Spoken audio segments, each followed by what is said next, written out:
Here's a question for you to think about. How many times more likely is it for a black woman to die during childbirth than her white counterpart?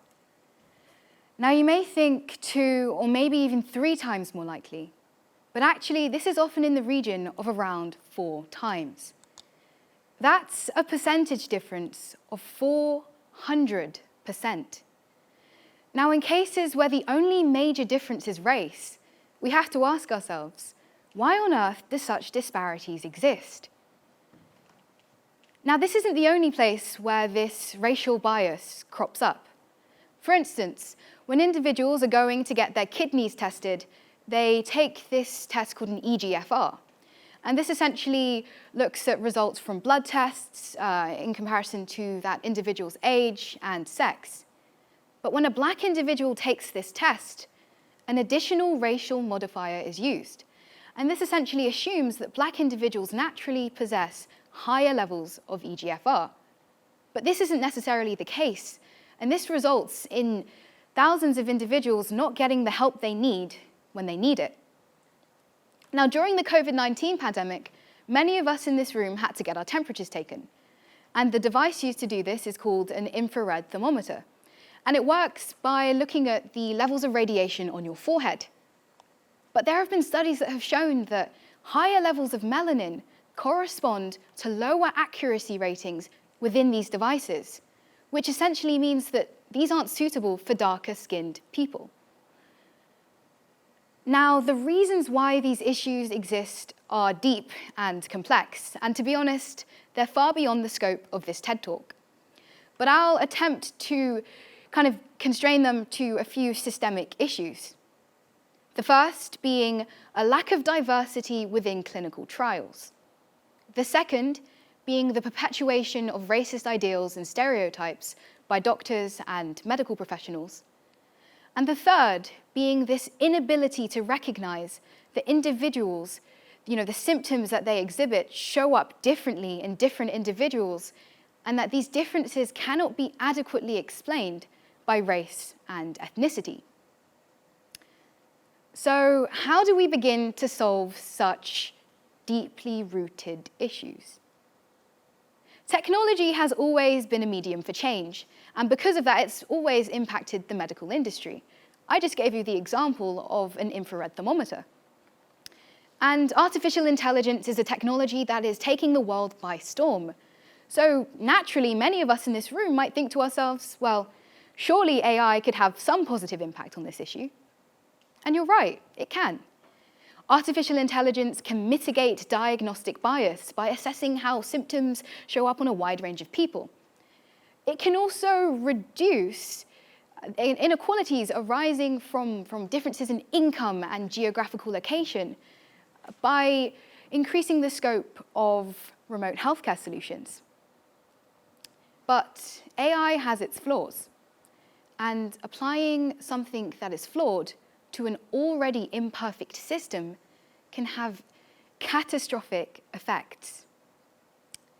Globally, most programmers are male. In fact, 92% are. And here in the UK, most of those programmers are also white. Now, as individuals, we carry around these unconscious biases that we're not aware of. And it's that lack of awareness and the risk of that being transposed onto a program that presents the issue.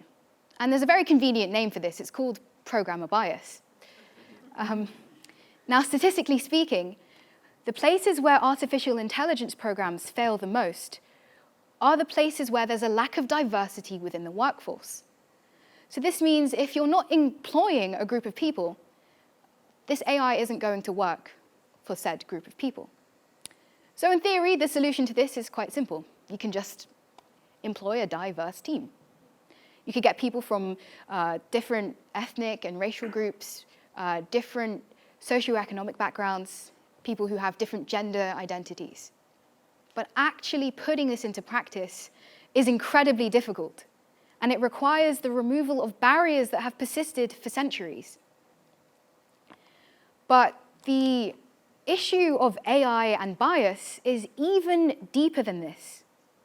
Now, most machine learning programs work by importing a data set into a program. And different parameters are drawn from this, linear regression models are created from this, and other ways of assessing trend are created. And the accuracy of these programs basically depends on how close the data sets and how close these parameters are on different data sets are. So if you've got a data set full of, let's say, mostly middle-class white people, and you take this program that you've trained using that data set, and you apply it to a data set which has an individual who does not have any of those traits, the program isn't going to work.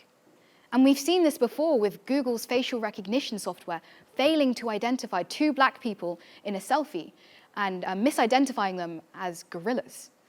Now, this might seem small, but actually, if these biases persist and are put into programs in medical systems, this has the potential to completely damage and ruin somebody's life.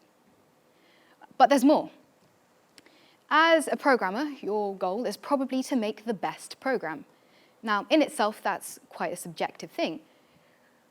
But part of that program being the best is having a reduced runtime. And that basically means making sure that your program is as efficient as possible. Now, to do this, we do this thing called algorithmic optimization. And so there's a standard set of algorithms and machine learning models that already exist. They're sort of like an industry standard. But these models actually have certain statistical tests that have their own biases within them or overlook certain factors. Now, in large-scale operations, these small biases build up and eventually create a system which cannot be applied fairly to everyone. Now, I think it's all too easy to get caught in this trap of techno-chauvinism. This idea that technological progress and increased engineering efforts will save us from all our problems. But our problems aren't computational. Our problems are social. Our problems are human. Problems such as social injustice, problems like inequality, legal problems, medical problems. These are all things that cannot be solved by a computer, which is essentially just a really complex calculator. We can't even quantify our problems. We cannot express them numerically. So we cannot expect a computer to solve them. To finish, I'd like to take you back to 2018, where I spoke at the inaugural CogX Festival. My talk was titled, "What Happens When AI Goes Wrong?" Now, a lot of time has passed since then, and artificial intelligence has progressed in ways that I didn't really imagine it would. But the fundamental problem remains the same. And my verdict? Artificial intelligence isn't the solution, we are.